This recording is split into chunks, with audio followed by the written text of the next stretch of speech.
Violet here, second generation homeschooling mom of 3. I have an 8-year-old, a 5-year-old, and an infant. Today I wanted to share with you some of the Choose Your Own Adventure books that we've been enjoying lately. So let's get into it.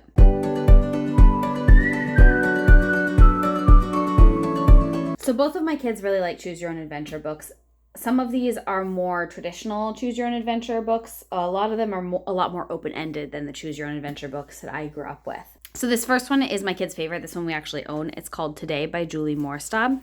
And this is very much a real life Choose Your Own Adventure. So it starts with the girl or the kid getting up and choosing what to wear. You choose hairstyles, breakfast, what you're going to do today. It has some suggestions of things. You get to choose ice cream, kind of the end of the day routine, going to sleep, and what are we going to do tomorrow? So my kids love this book.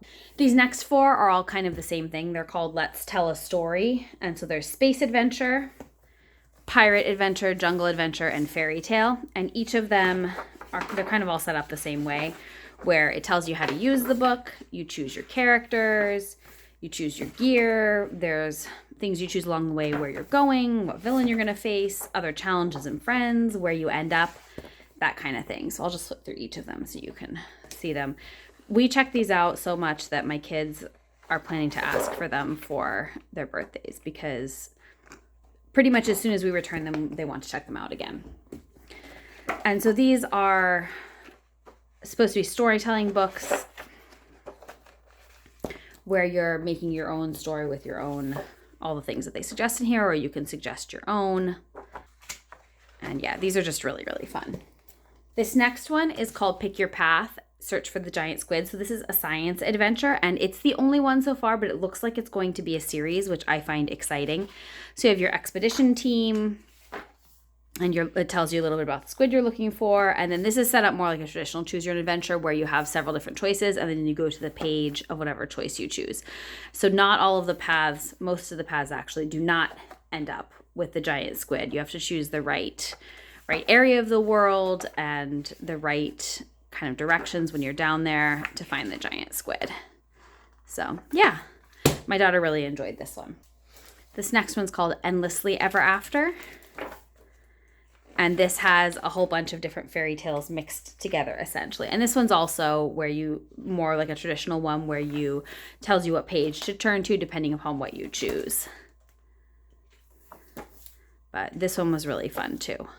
This one had a lot of different options as well. This one's a bit bigger than some of the other ones we have, so that was kind of nice. My kids like to go back through and choose every branch, essentially. So they spent a long time going through all the choices in this one.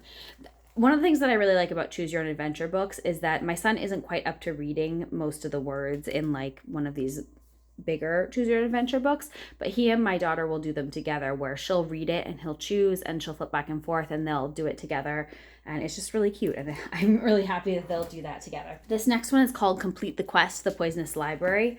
This one almost reminds me more of a role-playing game than a Choose Your Own Adventure. So you're supposed to pick 3 heroes, and then there's a little bit of story in comic form, but each kind of scenario that you get to, it's completely open-ended how you get through each of these challenges. So there's little blocks of text that describe each of the challenges, and then you get to decide how your team of 3 heroes is going to defeat or overcome the challenges. And they have a few suggestions as you go along, especially at the beginning, but it's really pretty open-ended, so that's very cool. And then they'll have kind of just little story pages interspersed through here. So this one was really fun for my kids as well.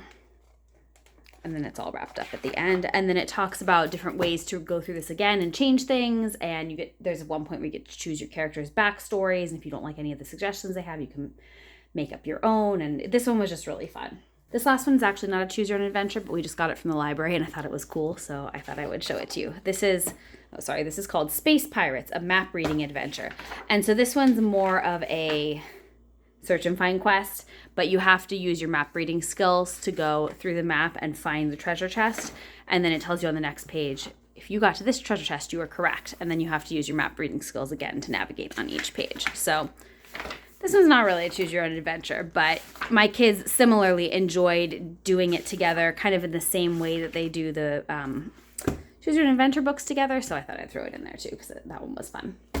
So I hope you found that helpful. If your kids have any favorite Choose Your Own Adventure books, please drop them in the comments down below. I'd love to hear what Choose Your Own Adventure books your kids are enjoying. I will link everything in the description box below. I am an Amazon affiliate, so if you click on a link and make a purchase, I will receive a small commission. Thank you for watching.